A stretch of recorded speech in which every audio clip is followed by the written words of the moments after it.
One show that has a lot of expectations attached to it even before its release is House of the Dragon, the series associated with the astronomically popular HBO show Game of Thrones. Now that the time of its launch is closer, fans eagerly await any and all crumbs of information pertaining to the show. House of the Dragon is about to hit the screens soon, and here's all you need to know about it. First up, it almost didn't happen. Before celebrating the journey of House of the Dragon making its way to us, let's talk about how it almost didn't. It was evident that after the massive success of Game of Thrones, HBO would be reluctant to let go of the franchise, but a prequel was not always on the cards for the network. No, HBO first selected a whole different spin-off to greenlight. It would have been set during the time of the Age of Heroes, but funnily enough, the project was scrapped only 2 weeks into filming, after the pilot had been shot starring Naomi Watts. But in a weird turn of events, HBO then made a surprise announcement stating that it had gone ahead and ordered 10 whole episodes of House of the Dragon. Fun fact, this is not even the only Game of Thrones prequel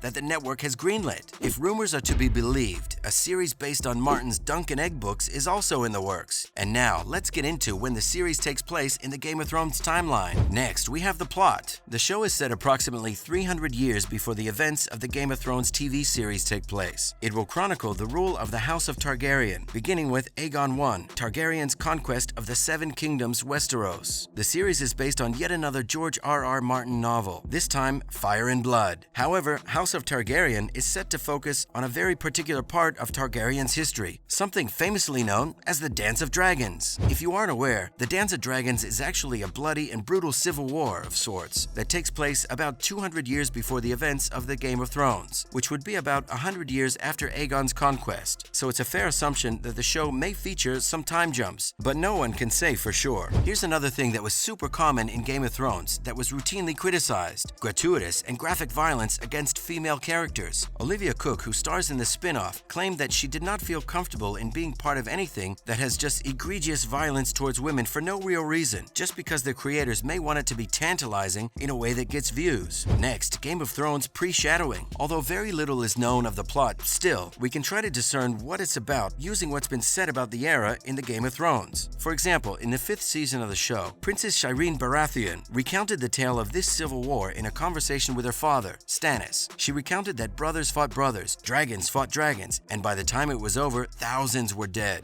The plot of the show may also detail how King Viserys' death will set off a struggle for succession between his daughter from his first wife, Princess Rhaenyra, and his son from his second marriage, Aegon II. Shireen also noted that the struggle to acquire power between the step-siblings resulted in a fair bit of Targaryen struggle. Almost all of their dragons died, and the species went extinct for a century and a half. That is, until Daenerys hatched 3 of her own in the show. Now we have release date rumors. Here's the thing, now that we have a basic idea about the plot and the show's emergence, what do we know about its release? This might be disappointing news, but as of yet, there is very little to no information available about the show's real or tentative release date. This is not to say that we're hoping for bling here, since HBO seems to have a very general idea about when the show could air. To count, HBO announced the series in October of 2009, and in late July of 2020, the first rounds of the casting for the show began, and that's great news. But there was still a whole lot left to be done before the show could be delivered to us. For example, there's filming, editing, and visual effects, which presumably will take a fair bit of time, considering the kind of visual quality we expect from HBO shows, especially ones involving dragons. HBO's president for programming, Casey Bloys, told Deadline that his guess for the show's release would be sometime in 2022. This was an estimate he made in January of 2020, and he claimed the estimation was as such because House of the Dragon was a big, complicated show. The teaser for the show has at least confirmed that it is set to air sometime this year, even if there's no set date yet. Filming was wrapped in February this year, and the show is currently in post-production, according to George R.R. Martin's blog. Next, we will look into the teaser for the show. Like we mentioned, there may not be an official release date for the pilot episode yet, but a teaser of sorts has been revealed. And here's the information we've managed to piece together from the minute-long teaser trailer. It seems that the Westeros fans of Game of Thrones will be able to recognize it fairly easily. It's just a bit darker and grim-looking than the way we might be used to, which is not to say that the signature Targaryen platinum hair won't brighten the set right up. You can expect to see a lot of stark white hair in the show, considering the plot revolves around the Targaryens and other noble Valyrian families. One other major difference is the way that the Iron Throne looks in the show. It looks somehow more malevolent than it did in the Game of Thrones series. It's apparently way closer to how George R.R. Martin envisioned it being when he first dreamed it up for the series. But even so, the trailer reveals very little about what what the actual plot of the show might end up being. For example, we know that the famous Targaryen dragons will show up and cause unbelievable amounts of carnage, but that's about it. Now, the cast of the show, who's leading? The King of Westeros, the literal catalyst for all events that will take place in the show going forward, King Viserys, is played by Paddy Considine, according to Entertainment Weekly, described to be chosen by the lords of Westeros to succeed the old king, Jaehaerys Targaryen, at the Great Council at Harrenhal. He is known to be a kind and decent man. Viserys apparently only wishes to carry his grandfather's legacy forward, and albeit he is a good man, that won't necessarily make him a good ruler. His younger brother, Prince Daemon Targaryen, will be played by Matt Smith. Daemon is known to be a peerless warrior and a dragon rider. He is said to possess the true blood of the dragon. The well-known Targaryen prophecy involving the infamous coin flip by the gods may just be involved in his storyline. Olivia Cooke, who we mentioned before, is playing Alicent Hightower, mother to Aegon Targaryen II. She is the daughter of Otto Hightower, the Hand of the King, and known to be the most comely woman in the Seven Kingdoms. Raised in the Red Keep, that is, close to the king's innermost circle, Alicent possesses both courtly grace and a keen political acumen. And who else is part of the show? Steve Toussaint will be playing Lord Corlys Velaryon, and is also titled the Sea Snake. He's been laying the Lord of House Velaryon, and they have as much history on the land as the Targaryens. He has earned himself the nickname due to his notorious and consistent nautical adventures in Westeros history. He was announced to be part of the cast in February. Emma Darcy was also cast as Princess Rhaenyra Targaryen. If the name sounds familiar, it's because she is King Viserys' firstborn, who wants to claim the throne after his demise. She is of pure Valyrian blood, and is also a dragon rider. The information release stated that Rhaenyra was born with everything, but she was not born a man, and this might serve as a look into her character's actions and desires. She too is a dragon rider who was wronged by the men around her for simply being a woman. The realm favored her cousin, Viserys, as king. She is also the wife of Lord Corlys Velaryon. Now, some more cast members. Other characters who've been employed to act in the House of the Dragon are Rhys Ifans as Otto Hightower, hand to King Viserys, loyal to the bone. Sonoya Mizuno as Mysaria, who will probably get close to Viserys' brother Daemon. Fabian Frankel as Sir Criston Cole, charming Kingsguard to King Viserys I. And lastly, Graham McTavish is also part of the cast, although his role is still unclear. And that's all for today. Are you excited about the House of the Dragon TV series? Let us know in the comments down below. If you enjoyed watching the video, be sure to leave a like and share the video, subscribe to the channel, and turn on notifications by pressing the bell icon to get notified every time we post a new video. And we'll see you next time. Thanks for watching.